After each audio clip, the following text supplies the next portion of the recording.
Have you ever felt like you were holding it all together, and then suddenly, you weren't? Maybe it wasn't a drug, maybe it wasn't alcohol, but something started running your life. Overthinking, control, food, screens, people-pleasing. And you told yourself, I've got this, even as it quietly hollowed you out. That's the thing about addiction. It doesn't always come in a syringe or a bottle. Sometimes it wears a smile. Sometimes it looks like ambition, like love, like survival. We think addiction is about substances, but what if it's not? What if it's about the void we're trying to fill, the pain we've never named, the part of ourselves we've never been allowed to feel?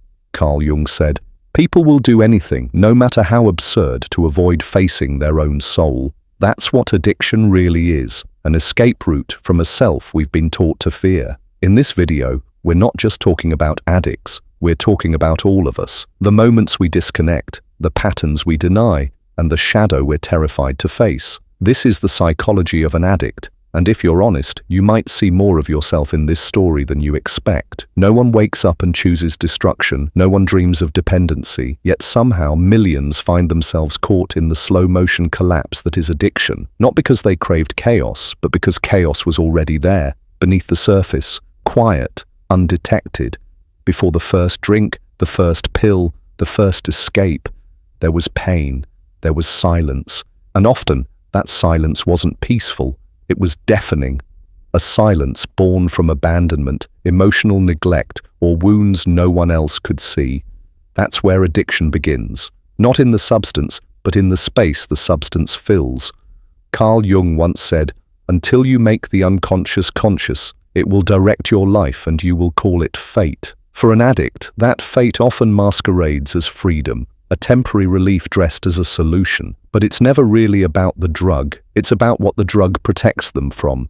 The addict isn't chasing pleasure, they're chasing numbness. Numbness from memories, from shame, from the unbearable weight of what was never resolved. For them, getting high isn't about elevation, it's about escape.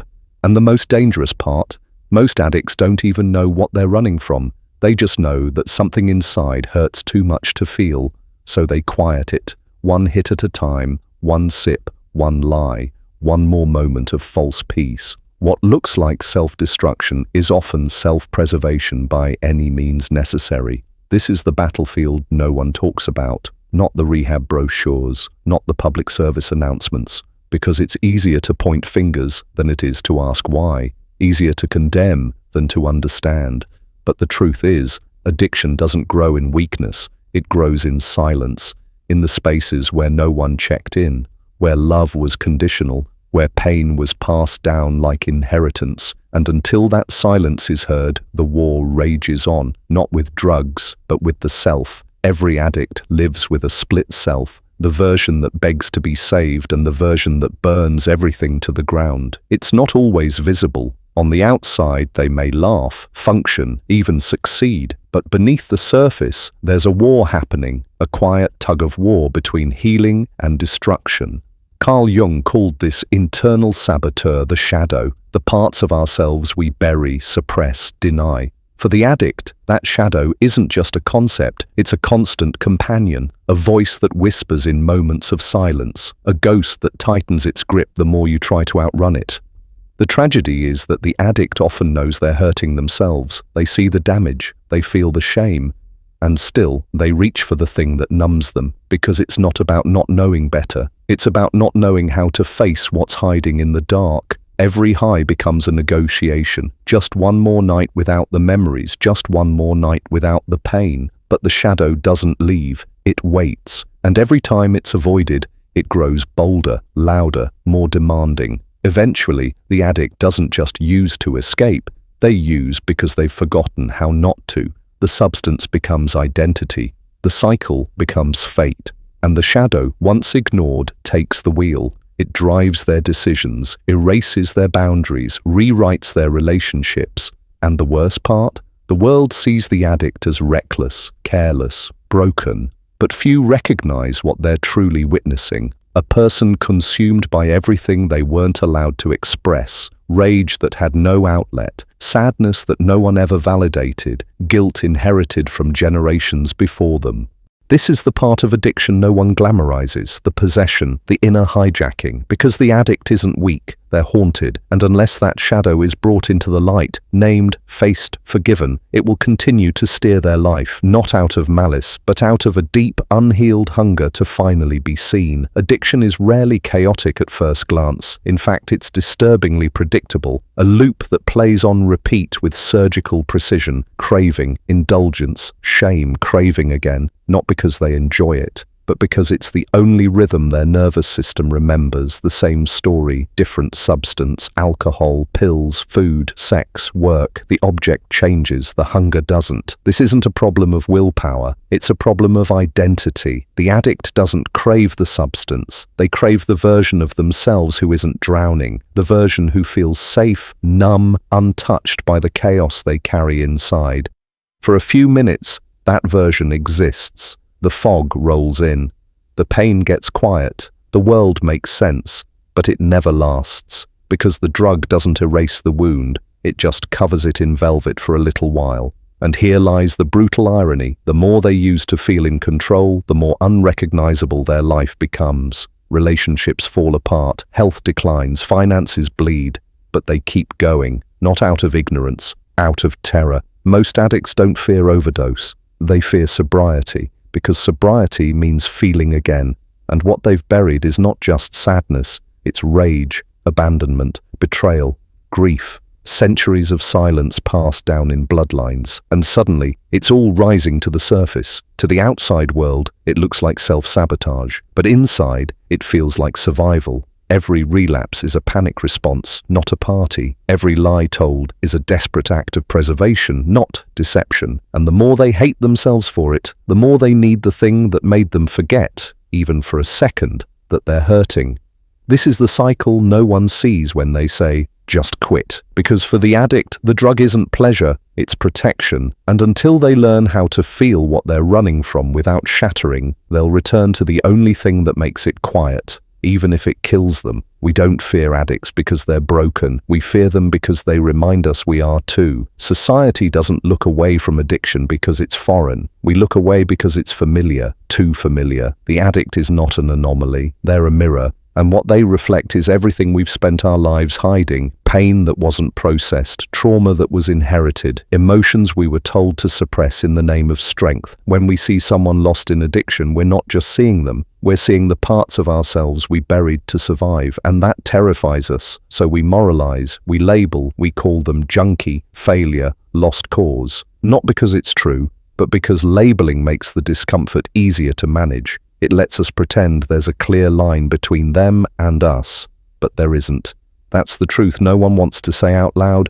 The line is paper thin, and for some, all it takes is one heartbreak, one trauma, one moment of unbearable silence, and the slide begins. Carl Jung said, "People will do anything, no matter how absurd, to avoid facing their own soul."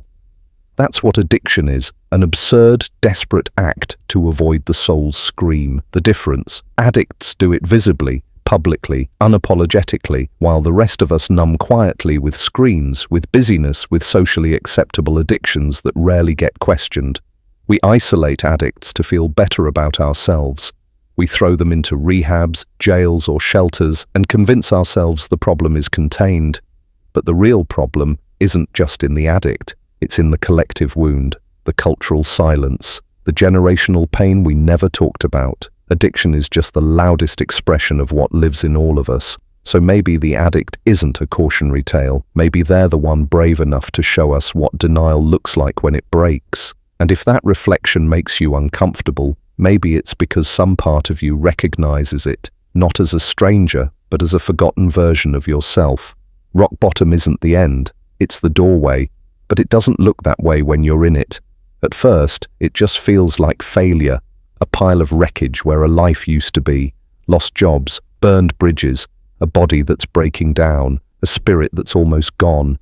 But beneath that collapse is something far more sacred, the invitation to finally feel everything you ran from. Because healing doesn't begin with quitting. It begins with asking the one question most never dare to ask: why did I need to use in the first place? The addict doesn't just stop using, they descend into the dark, into the memories, into the pain. This isn't about white-knuckling sobriety. This is a Jungian journey, a confrontation with the shadow, the shame, the grief, the hunger that no substance could ever satisfy. And at the bottom of that descent, there's a moment, one terrifying sacred moment, when they face the part of themselves they've always feared, the version they tried to silence, the one they blamed, rejected, abandoned. And in that moment, they don't run. For the first time, they stay. It's not withdrawal that breaks you, it's clarity, the sudden, overwhelming realization of how long you've been gone from yourself, how many years you spent numb, disconnected, playing a role just to survive. Recovery isn't the absence of drugs, it's the return of presence, the ability to sit with yourself, raw and sober, and not shatter, the courage to rebuild not who you were, but who you never allowed yourself to be. Rock bottom strips away illusions. What's left is truth, and truth, as brutal as it is, becomes the foundation. The addict doesn't rise because they were rescued. They rise because they finally rescued themselves. Not with perfection, but with honesty, with pain, with trembling, sacred awareness. That's the beginning, not the fix, not the cure. Just the quiet revolution that comes after everything has fallen and something deeper, something real starts to emerge from the ashes. When an addict begins to rise, it's not a return to who they used to be. It's a rebirth into someone they've never met. Someone forged not in comfort, but in fire. Because true recovery isn't about abstinence. It's about alchemy, taking everything that once broke you and turning it into something sacred. The addict doesn't just stop using, they start listening to their body, their emotions, their past, their intuition. They become fluent in things most people spend their whole lives avoiding. This is not weakness, this is warriorship, emotional warriorship. To feel everything you once buried and not run, that's power. To face cravings, memories, regret, shame, and still choose presence over escape, that's a form of bravery most will never understand. Addicts in recovery are not fragile. They're fluent in pain, trained in darkness.